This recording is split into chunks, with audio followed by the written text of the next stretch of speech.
গত 6 ঘন্টাতে কিন্তু নিজের শক্তি ক্রমশ বাড়িয়ে চলেছে নিম্নচাপ। আগামী 48 ঘন্টায় ভারী বৃষ্টি হতে পারে।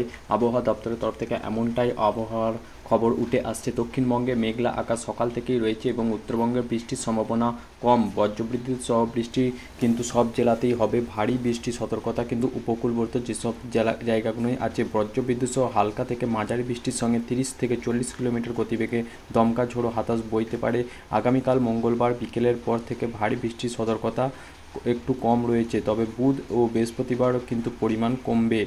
পশ্চিমবঙ্গ এলাকায় বঙ্গোপসাগর ওপর নিম্নচাপ গত 6 ঘন্টায় নিজের শক্তি বাড়িয়েছে। এই নিম্নচাপ অভিমুখে ছত্তিশগড় ঝাড়খণ্ডের দিকে। এর প্রভাবে দক্ষিণবঙ্গের আগামী 48 ঘন্টায় ভারী বৃষ্টি হবে। উত্তরবঙ্গে বিক্ষিপ্ত ভারী বৃষ্টি হওয়ার সম্ভাবনা রয়েছে।